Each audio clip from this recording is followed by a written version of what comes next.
Il y a des erreurs qu'on peut commettre, mais qui ne sont pas préjudiciables.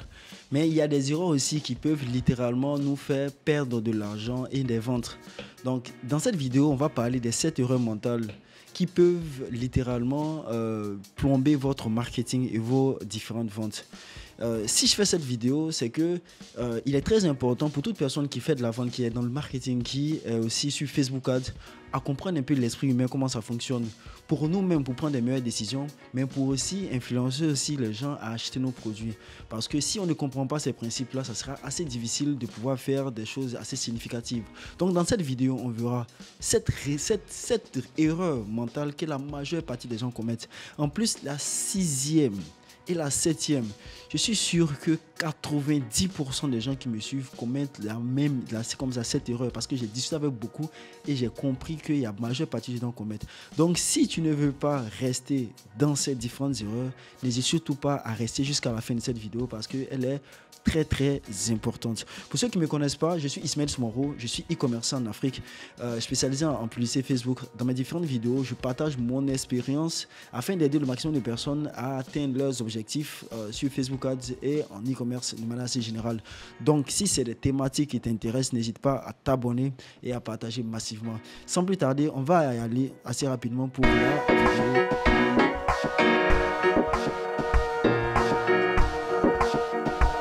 La prise de décision, c'est quelque chose qui est extrêmement difficile chez les personnes, même nous de manière assez générale. Donc, on va toujours prendre des raccourcis, c'est-à-dire on va essayer de prendre des raccourcis pour prendre certaines décisions. Donc, or, ces raccourcis-là peuvent nous induire en erreur. Et aujourd'hui, généralement, c'est quelque chose qui peut être très préjudiciable. C'est pour ça que je vais vous énumérer ces 7-là que pour ma part, vous devez tenir compte. Soit, c'est-à-dire que pour vous-même, afin de prendre des décisions beaucoup plus éclairées, pour vous aider à faire beaucoup plus de ventes. La première, la première erreur, c'est ce qu'on appelle généralement le biais de confirmation. Vous savez, il est très difficile d'aller à l'encontre de ce qu'on pense personnellement. C'est-à-dire, si on a un avis sur quelque chose, ou bien on a déjà... on a un avis sur quelque chose, il est très difficile d'aller contre cet avis, parce que généralement on croit dur comme faire ce qu'on pense, mais c'est général. Or, le biais de confirmation, c'est quoi? C'est-à-dire, si vous pensez déjà à quelque chose, vous allez chercher les éléments pour confirmer ce que vous pensez. Je prends un cas simple. Si vous dites que la publicité Facebook ne fonctionne pas, par exemple, vous allez, dans vos recherches, mettre la main sur des choses qui prouvent que peut-être la publicité Facebook n'est plus comme avant et ne fonctionne pas. Si vous aussi vous dites que la publicité Facebook fonctionne, vous allez aussi, dans votre esprit, chercher dans vos recherches, vous allez trouver des choses qui confirment aussi ce dire-là.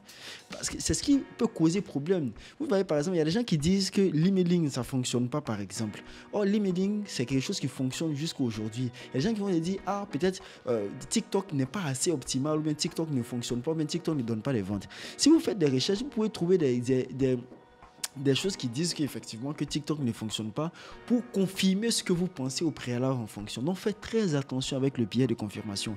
C'est quelque chose c'est une spirale dans laquelle vous pouvez vous-même vous dire que certes ça ne fonctionne pas et trouver des éléments pour corroborer ce dire-là. Donc c'est très important de faire face au biais de confirmation. Mais pour ça, ce que je pense que vous devez faire, c'est de plus ou moins de ne pas aller avec un certain préalable, de prendre des choses en fonction des données. C'est-à-dire que de prendre des données claires, essayer d'être assez objectif sur le cas pour savoir si quelque chose fonctionne ou fonctionne pas, ou bien tester même. Ne restez pas en dehors pour dire ouais, ça marche, ça marche pas. Prenez le temps de tester et tirez vos propres conclusions là-dessus. Parce que si vous partez sur ce préalable, vous allez toujours trouver des éléments pour vous dire que cette stratégie par exemple ne fonctionne pas, ou ce truc-là par exemple ne fonctionne pas. Si vous avez d'abord dans votre esprit émis l'hypothèse, vous croyez dur comme faire que par exemple ce truc ne fonctionne pas. Donc ça peut vous induire littéralement en erreur, le biais de confirmation. La deuxième chose, c'est le biais d'action. Vous savez, l'une des choses qui caractérise la plupart des entrepreneurs, c'est leur capacité à agir généralement, c'est-à-dire à mener des actions. Mais qui dit forcément action, il y a des actions et il y a des actions. Souvent on s'est dit qu'on agit. Or, au fond, ça dit qu'instinctivement, on évite les tâches qui sont lourdes pour faire les petites tâches. C'est-à-dire, on va faire les nouveaux trucs, et puis omettre généralement les tâches qui sont beaucoup plus significatives. Donc, ce qui veut dire quoi? Vous ne devez pas confondre activité et progrès. Souvent, on a tendance à ne pas faire des choses conséquentes et puis se rassurer qu'on est en train d'effectivement agir. Or, ce qu'on est en train de faire, ce n'est pas assez suffisant pour pouvoir vraiment progresser dans ce qu'on fait. Donc, faites très attention à ce petit côté-là aussi, parce que c'est très vicieux. La troisième chose, c'est l'effet de nouveauté. Vous savez, sur Internet, il y a toujours de la nouveauté et il y a toujours des choses nouvelles tactiques, nouvelles stratégies, nouvelles trucs qu'on sort. Ne soyez pas toujours drivé par tout ce qui est nouveau. C'est pas parce que quelque chose est nouveau que c'est forcément quelque chose qui est efficace. Il y a des choses qui sont là, qui fonctionnent toujours. Si par exemple il y a un nouveau réseau social qui est arrivé, automatiquement les gens vont se driver là-dessus. Ou bien s'il y a un nouveau truc qui vient de venir, automatiquement par exemple les gens aussi risquent de se driver là-dessus. C'est pas parce que c'est nouveau que c'est forcément efficace.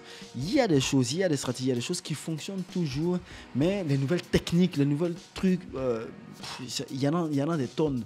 Donc faites très très attention avec ça, parce que vous pouvez, l'effet de nouveauté vous fait que vous allez tester les choses sans bien évidemment aller en profondeur. Vous allez tester de nouveau, chaque fois vous testez de nouvelles choses, vous n'allez pas aller en profondeur des choses. Mais si une chose m'a appris concernant plusieurs Facebook, c'est bien évidemment la constance et de tester certaines choses intensement afin de pouvoir trouver des solutions beaucoup plus claires et qui vont vous permettre vraiment d'avoir des résultats beaucoup plus probants par rapport à ça. Donc c'est très important. Donc faites très très attention à l'effet de nouveauté. Le fameux effet, le quatrième effet, c'est ce qu'on appelle l'effet FOMO. L'effet FOMO, c'est l'esprit humain a toujours peur de perdre une opportunité. On prend le cas des NFT, on prend le cas aussi des tout ce qui est comme Bitcoin. Je n'ai pas dit que d'autres n'ont pas fait de l'argent avec, mais c'est très dangereux parce que ça peut vous conduire à ne pas vous concentrer réellement sur un business en question. Si vous décidez de faire par exemple de l'e-commerce ou vous décidez de faire quelque chose, restez focus, restez concentré et faites cette chose-là. Parce que si vous voulez toujours aller sur des choses, des nouvelles choses, pensant que vous allez rater, ça va faire que vous serez déconcentré et que vous ne pourrez pas être en profondeur. Et quand vous êtes déconcentré dans quelque chose, c'est très difficile de pouvoir performer là-dedans. Moi, ça fait longtemps que je suis dans l'e-commerce. C'est pas comme je ne vois pas certaines opportunités. Je vois des opportunités. Mais je suis quelqu'un, généralement, j'ai compris une chose. Il faut être focus d'abord sur certaines choses pour pouvoir vraiment envoyer ça. Parce que si vous vous dispersez, généralement, vous allez mettre votre attention sur diverses choses. Ça fait que si vous êtes confronté à vous avez des difficultés dans ça, vous n'allez pas avoir la capacité de pouvoir réagir en fonction. Donc c'est très important. Faites attention à cet effet FOMO là, parce que ça peut vous mettre généralement à ne pas, ça peut vous créer beaucoup de préjudices concernant quoi ça cela. Donc c'est très important. L'effet FOMO, faites très très attention. Le cinquième effet, on appelle ça l'effet de train en marche. Les êtres humains, c'est les êtres sociaux, donc généralement ils vont faire des choses parce que les autres font. C'est-à-dire qu'ils vont voir beaucoup de personnes en train de faire certaines choses, ils vont aussi suivre le courant. J'ai pas dit que c'est pas bon, mais c'est pas parce que beaucoup de personnes font quelque chose que c'est forcément bien ou c'est forcément efficace. Faites très attention avec. Ce que vous devez faire, c'est de tester avant. C'est pas parce que vos amis font des choses que généralement c'est bon. Testez d'abord et après vous le faites. Vous voyez le cas des MLM, des gens de choses, généralement, on s'est fait attirer par des proches, de manière assez générale. Or, en faisant cela, ça peut être préjudiciable parce que même si vos proches, ils vous disent quelque chose, c'est pas forcément que c'est toujours bon, mais c'est toujours clair. Vous voyez ce que je veux dire? Donc, testez d'abord, essayez de voir, prenez des reculs, testez, prenez des avis, essayez de voir beaucoup plus en profondeur avant de prendre une décision en fonction. Donc, essayez de ne pas être trop drivé par cet effet-là, c'est-à-dire que cet effet très en marche, parce que ça peut être très très dangereux. L'un des plus dangereux, c'est-à-dire si vous arrêtez ici, l'un des plus dangereux dans ces différents effets, c'est bien les cas d'empathie. C'est-à-dire que généralement, s'il y a une chose que vous devez combattre, c'est bien l'écart d'empathie. L'écart d'empathie, c'est quoi? C'est votre capacité à vous mettre à la place de votre client. Parce que généralement, une bonne campagne, c'est-à-dire qu'un bon marketing, une bonne campagne va être déterminée par votre capacité à comprendre le client qui est en face de vous, ou bien à comprendre généralement les besoins du client en question. Parce que souvent, il y a un écart entre ce que vous comprenez et ce que veut le client. Cet écart-là, là, s'il est trop grand, généralement, on aura affaire à des campagnes qui sont quand même assez boiteuses, c'est-à-dire des campagnes qui ne fonctionnent pas. Le rôle d'un marketeur, c'est de réduire véritablement, c'est-à-dire que cet écart-là, afin de comprendre bien son client. Parce que celui qui se rapproche le plus de ce que les clients veulent gagne toujours le game. Si vous avez cette capacité-là à avoir un écart de partie beaucoup plus restreint, vous allez voir que vos campagnes Facebook seront beaucoup plus significatives. Donc faites très très attention. Parce qu'il y a des gens qui ont du mal à se mettre à la place des gens et à comprendre ce qu'ils veulent. Donc c'est très très important de pouvoir véritablement faire cela. Sinon vous aurez du mal à avoir des ventes en fonction de cela. Là, le septième, si vous restez jusqu'à la fin, le septième est pour moi l'un des plus dangereux généralement de ces effets-là, c'est l'aversion à la perte. L'aversion à la perte, c'est l'un des effets les plus dangereux pour toute personne qui fait de la publicité. Parce que l'être humain est drivé, c'est-à-dire qu'à deux fois plus, l'un des plus dangereux, l'être humain a peur de la douleur, a peur des pertes. Donc, c'est-à-dire que l'intensité de la perte est 2 fois plus élevée que celle de gagner. Ça va faire que la majeure partie des gens ne vont pas vouloir mettre de l'argent, c'est-à-dire sur Facebook, tout simplement parce qu'ils se disent qu'ils vont perdre de l'argent. Ils ont tellement peur de perdre souvent 2, 3 dollars, 5 dollars, que ça fait qu'ils n'arrivent pas à faire des ventes beaucoup plus significatives. Or, avec ça, ils peuvent gagner peut-être 20, 40, 50 dollars, bien 80 dollars, bien 100 dollars. Mais tellement l'aversion à la perte est beaucoup présente chez la majeure partie du temps, ils ne vont pas vouloir mettre de l'argent, même si leur campagne fonctionne, parce qu'ils ont peur de perdre. Beaucoup de personnes sont dans ce cas. Mais en plus de cela, en plus de l'aversion à la perte, il y a aussi le problème qu'ils ne vont pas vouloir embaucher des gens qualifiés pour pouvoir faire leurs travaux. Généralement, eux-mêmes, ils vont faire tout parce qu'ils ne veulent pas perdre de l'argent. Ça, c'est un faux... C'est une manière de voir qui est très, très... peut vous amputer véritablement. Ça peut vous faire que vous n'arrivez pas à faire des ventes. Si vous n'avez pas cette capacité-là à aussi prendre les devants, à aussi essayer de ne pas avoir peur de perdre. Parce que quand on a trop peur de perdre, on ne gagne pas. Donc, ce sont pour moi, j'ai dit bien, ce sont pour moi les 7 erreurs généralement que la majeure partie des gens commettent. Aujourd'hui, vous savez ce que c'est, ces différentes erreurs-là. Donc, ça va vous permettre aussi de mettre beaucoup de choses en perspective afin de vous améliorer véritablement concernant que ce soit la publicité ou vos prises de décision.